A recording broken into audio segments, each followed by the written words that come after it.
All right, we are here to let some of you out there meet April and I. If you are interested in Rekindle, we thought, man, people don't know us, so we need to let them meet us.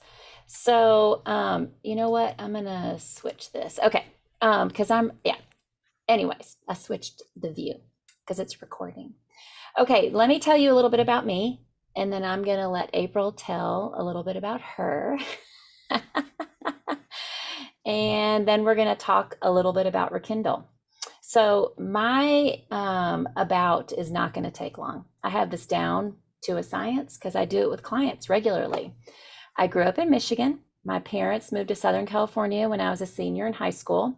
Went to college in San Diego at the University of California, San Diego. And in 1993, I moved here to Alabama. I did not think I was going to stay. I did not want to move in with my parents after college. And I was wooed with the idea of a Southern cowboy, which I have yet to meet a Southern cowboy in Alabama. Um, During that time, I got my master's in secondary education. I was a high school teacher at Pinson Valley High School for about 5 or 6 years. I got married. When I got married, I got a daughter and a husband because he had a daughter from a previous marriage. We then had two more girls, and I was a stay-at-home mom for about 12 years. I then went through a divorce. When I went through my divorce, I went back to school, got my marriage and family therapy license, which I always think is interesting to go through a divorce and then you get your marriage and family therapy license. That's what I did. That's what I felt called to do. And in 2016, I opened my private practice called Sparrow Counseling. And we do a lot of couples counseling, family counseling. Yep. And then I always forget to add this part. About 7 years later, in 2019, I got remarried, met my husband, George, and he is Scottish and brings a lot of joy to my life. And so I feel like as a counselor, I've seen families in lots of different ways. I've blended, I've had to blend, lots of rich experiences with families. Okay, that's me, Ape. You go, April. I mean, we're not even going to talk about hobbies. Walks on the Hobbies. What beach. what are our Try- hobbies? Do we have hobbies? You absolutely have hobbies. My grandsons, I would say. Absolutely. Mm-hmm. Travel. Ooh, strong hobby. Yes. Strong. hmm Yep. And wine, Mhm. tasting and Yep. collecting. That is also, Even a little touch of gardening. You like to I do. work in your yard and I really like to read on the beach too, you know? you do. Hmm. You are an avid reader. Just at the beach though. But when I pick up a book, I'm like to George or April, depending on who I go to the beach with, I'm like, all right, I'll see you in about 24 hours. Yeah. All right, you Well, tell us about you. okay. My name is April Robinson, as you've already at least mentioned the April part. And I was born and raised in Alabama, unlike Sarah. Hometown is Opelika. I grew up in what those who took Alabama history in the fourth grade would know as a mill village because my grandparents worked at the textile mill. And so I grew up in a very close experience of community and even extended families, living next door to my grandparents, spending time every week with aunts, uncles, cousins, and that was really formative for me, basically growing up in a single hometown. And it wasn't until I left for college that I left Opelika and I went to Samford University. And because I really felt called to give my life in some sort of service and ministry to God, and Samford had some great options for education. And so I made my way there and got a religion degree from Samford. And when I graduated from Samford, I went to Duke to get a master's in theological studies and then worked in the church for a brief period of time and found that to be really meaningful, but just shy of what I thought was my truest calling. And so through a series of surprising events, I wound back up at Samford 8 years after graduating from there and stepped into the shoes of my first female mentor in ministry ever, had left her position 2 years before that, and they interviewed me, and I started working at Sanford in 2000 as a campus minister. I am ordained in the Baptist church, so that makes me a bit of an anomaly considering my anatomy, but I made my way. Sure did. Yeah, Fought and your way there. that's right. And I really found my true home in the academy. I love the church. I love being a part of the church, being a member of the church, serving the church, but I've found quite a home in the academy working with students and colleagues. And so now I've been at Sanford about working on 24 years. When you say And the academy, I guess you mean college, like the yeah, the university. school. Yeah, Okay, a that's school. the way you Mhm. use your degree. Yeah, Okay. that's right. Yeah. So now, about 5 years ago, I started serving as assistant vice president for student development and support. And I really focus on supporting students to ensure they stay successful in and beyond the classroom, helping them find a place to connect, to explore possibilities and discover purpose. And that's really a lot of my core in terms of vocational call is conversation, questions, and exploration, helping people, whatever their age, whether it's 18 or 80, think about what they think about themselves, the world, God, and the intersection of those three things. Mhm. So a lot of what I've done in my professional and personal life has been in response to that urge inside of me. So a couple of years ago, um, I decided that I was really interested in doing something beyond the academy. And I started doing some training in life coaching. So I found an institution called Professional Christian Life Coach and did about 100 hours of training there, began coaching clients, had a mentor coach, and just shy of one exam, which I scheduled for later this week to get my official credentialing. Yay! So the wonderful thing about my connection with you, Sarah, I think, is that our friendship has absolutely been like personal and fun and just a friendship. Yeah. But it's been obvious that God has had such larger, Mm. deeper purposes in intersecting our lives. And the fact that we found our way into this venture together honestly feels like a long time coming when I look back over my Mm. shoulder. Even the rhythm of our personal lives when we first met, I was a single mom, fostering and adopting two children, and you were incredibly supportive. And we began partnering together in ministry in our local church to form and shape our children as well as the rest of the children of the church, and reaching out and to women in our circles. And then, I walked with you through your divorce Mhm. and your decision to go back to school.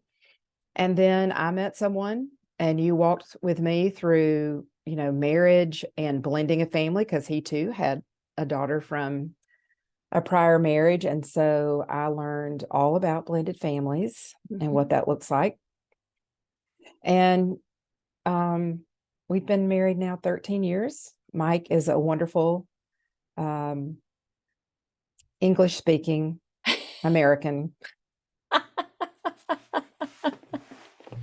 Lawyer. lawyer. Yes. Lawyer. He's my tall, dark, and Yes, handsome. So, he is. and he's been a great dad to our three girls. I feel really fortunate. And he's a great partner. I mean, one of the wonderful things I think about our stories is that the Lord, I think we would say that the Lord really brought men into our lives Mm. that were strong enough Mhm. to support, applaud, and just encourage strong women, Mhm. and it's just amazing that we found them, and that they really like being with us and being together. So Yeah. that's a bonus. I would say, and Sometimes they even beat us in spades, but not all the time. there's usually a questionable moment. Yeah.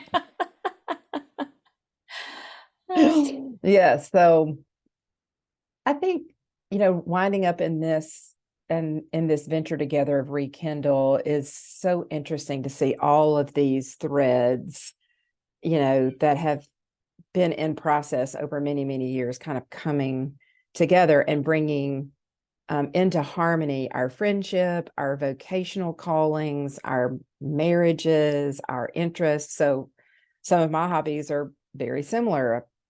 I like to travel. I enjoy wine. I like hosting. You're also great at gathering people and creating space Yeah.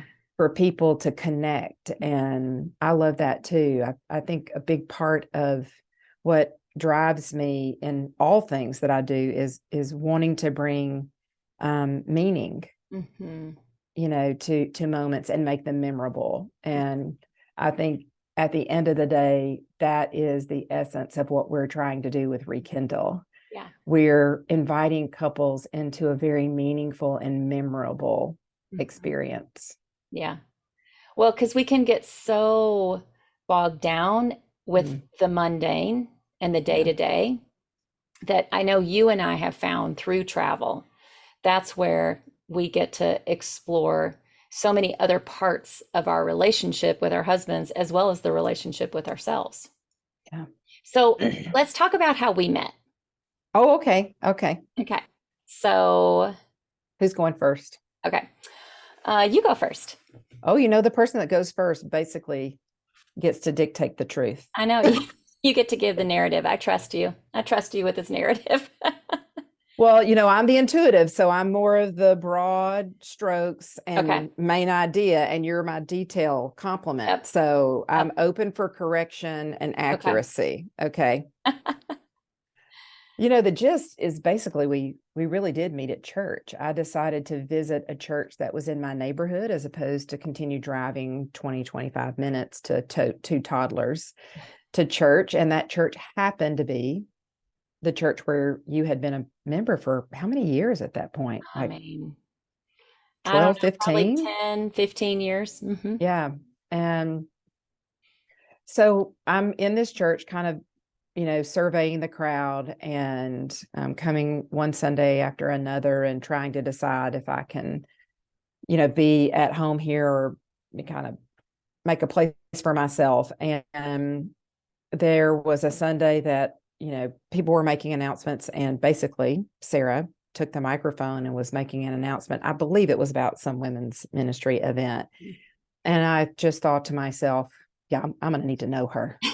Like she and that microphone are getting along real, real well. And I like microphones, Hmm. and so I thought, well, she likes microphones and I like microphones. She's tall. I'm tall. Yeah. She is laughing and having a great time doing what she's doing. I'm like, I feel like this has got some real potential. Well, and the So same thing happened to me because you got up and made an announcement, and a I felt different Sunday. on a Same different Sunday? Sunday. A different Sunday. Okay. I think it was a different Sunday. And I Okay. felt the same way. I'm like, wow, that girl can handle a mic and she's not afraid and she's super confident and articulate. And I was like, I need to know her. So the friendship, I think we started in 2005, 2006. The friendship began and grew through a lot of really happy, wonderful times and really painful, hard times. Yeah. Um, and then walking, professionally, you helping me with, sort of coaching me through in a lot of ways, building this business and talking through things that may work or may not work, bouncing ideas off each other. I mean, that's been huge. And then personally, like we both have I had two girls at home, you had two girls at home. They were similar ages, so we ended up traveling a lot together, doing many beach vacations in the summertime with the girls, doing all kinds of fun things that April would create, scavenger hunts and mapping out who would be sleeping with whom. And then there would be a sister night. Remember, there was sister night, and Yeah. they always didn't want to sleep with their Yeah. sister. Yeah. I think I won you over. It was touch and go there, especially when you found out I had different political inclinations than Mm, you. that's true. That was, yeah, it was, I Yeah. knew I was on yellow light. So I was like, I got to do something here. And we were on a beach trip, and the girls still small enough, they were taking naps, and Mm. um I made a suggestion that we get a pizza Oh, after the girls got up from nap and go down on the beach and eat pizza on the beach and watch the sunset. And you had never done that I before. had never done that. You had I'd always always come gotten in, dressed up taken and a gone out to shower, dinner. and gone out to dinner. And so, Sarah, you've made reference to that as a significant turning point in your Yeah, life that on was. many occasions That that just cracked open. changed the rhythm. Yeah. Yeah, for sure. And I think it's our relationship, our friendship has been like that, back and forth. We've done that for each other, over and over. And so it's not surprising now that we figured out a way to invite other people to come along and Hmm. try something different with us. Yeah, yeah. And so just briefly, because I want these videos, I want us to be short and succinct. Let's talk about Rekindle just a little bit. What do we hope for in with Rekindle? Well, you go first so I can measure your brief. Okay, I can go first.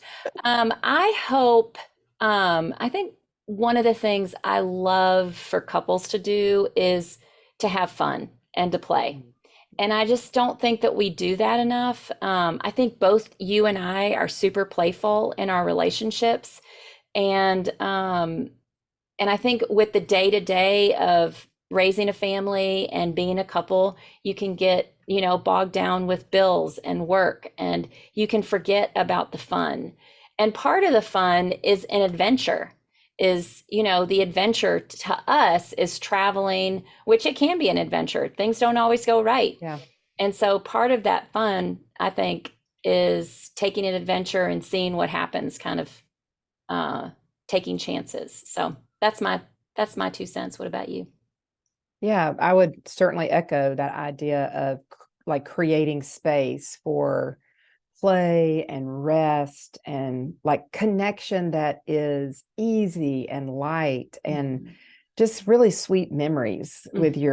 your, partner and your friends that are on the trip.